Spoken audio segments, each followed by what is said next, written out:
Good morning, everyone. We have peanut butter on toast and coffee and a beautiful Filipina. No, not beautiful. Good morning, Raya. May aga. Mayan May aga. aga, Roy. How Mayan. are you? Oh, very good, thank you. And today we're going to try and make our first comedy video. Yeah, but we tried to make A what? um Scripted. scripted But script. but not like a scripted prank, like a scripted comedy. All right, let's do it. So I'm going to change the radiator water in the car, and I'm going to show you the damage to the fins on the radiator. As you can see behind us there is the crack stone, what's left. We've been loading that, and yeah, let's get into the car and have a look.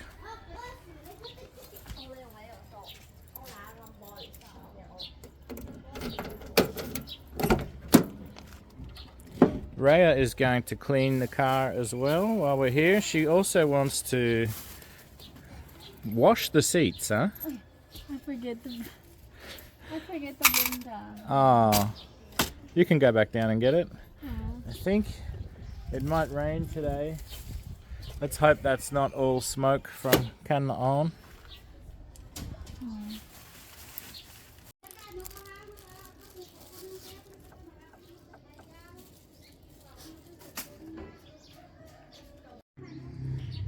Okay, so I have been trying to undo that lower radiator hose, but it is rusted and welded, not welded, but it's so hard to get that off. I can't get it off yet, and I was just trying, and I thought I might have cracked the radiator, but I've sprayed a lot of WD-40 there.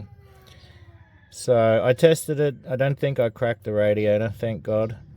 But while I'm here, I'll show you the damage to the radiator fins. Look at that. When I first saw that, I was just like, oh my gosh.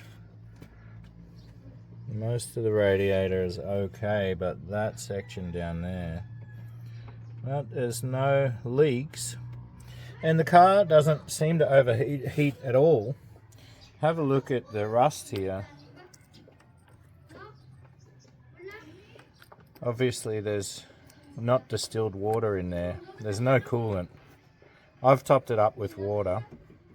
So because I can't get that lower radiator hose off, and the only reason I've been trying is because this drain plug down there, which you can see is leaking because I've unscrewed it, but it doesn't screw all the way out. You can try, but it just never screws out further than what that is there.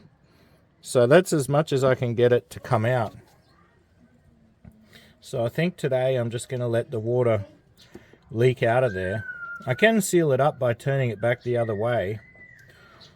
But yeah, it's going to take a long time for all that water to leak out. But at the moment, that's the only way that I can change my radiator water. Everything else is going good. The new oil is still high, the power steering fluid is still high, and the brake fluid is still high. Slave cylinder for the clutch, all good. What's going on here? Yeah, sometimes these spark plugs leads popped up a bit. I haven't noticed that the car's missing.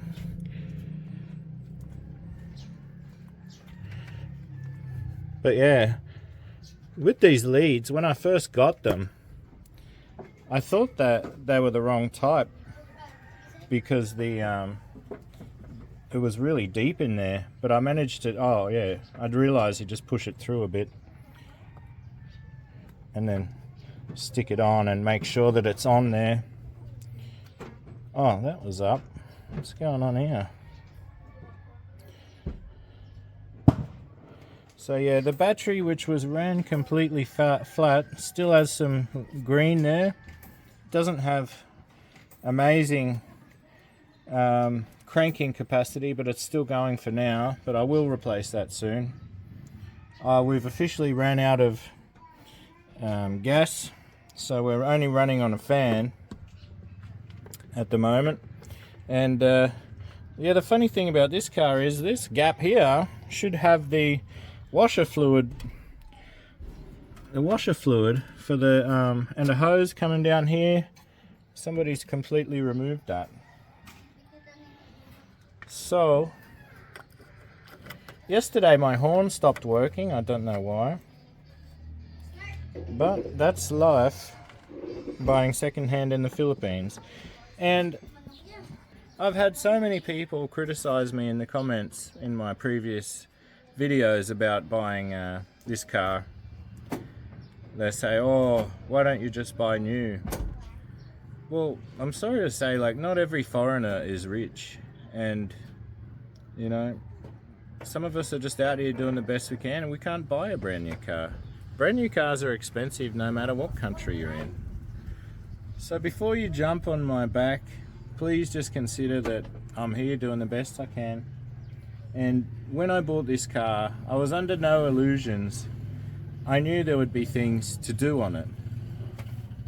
And you know, buying a car from Bacolod is not easy, because you don't know if you're going to get scammed. You don't know if the car's been well looked after or not. It's, you know, cars over here don't seem to have logbooks and stuff. And well, I guess if you're getting an expensive used car. But you know, this one cost me about 3,000 Australian, and the engine runs good. And you know, there's been little things, but you know, for the most part, I can handle little things. Even if something breaks on me that I can't fix, like I know what it is, I know what it's worth. And we do have a mechanic down in town who seems trustworthy enough.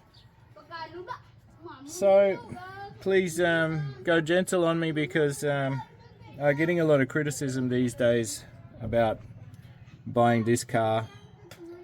And I've never had the money to buy a new car in any country. And I'm not one that'll go and get a car loan on an asset that depreciates so much. So yeah, bear with me while we're on this tamaraw journey. Cheers. Alright, so I had the idea to try and take off the other end of the lower radiator hose and then empty the radiator that way. But it also, the clamp is so old that it just won't turn. It's rusted shut. So when the lower radiator hose comes in, I have ordered one. I'll get 2 new clamps as well, and then I'll use a bit more force trying to get that hose off. But I'm a bit worried about getting the hose off the bottom of the radiator itself, because that's plastic there. Might be a job for the mechanics, but you know, I do need a new radiator sooner or later anyway. Look at that water.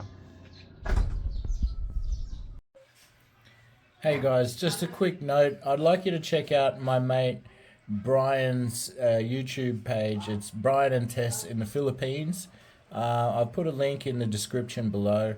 Brian is also living out here, doing the best he can, building up a small house, and he's got a couple of kids already along the way, and he's got a lovely wife, Tess, and they live over on Masbate Island. So that's one of my favorite YouTube channels for information about the Philippines. It's called Brian and Tess in the Philippines. It used to be called Australian in the Philippines.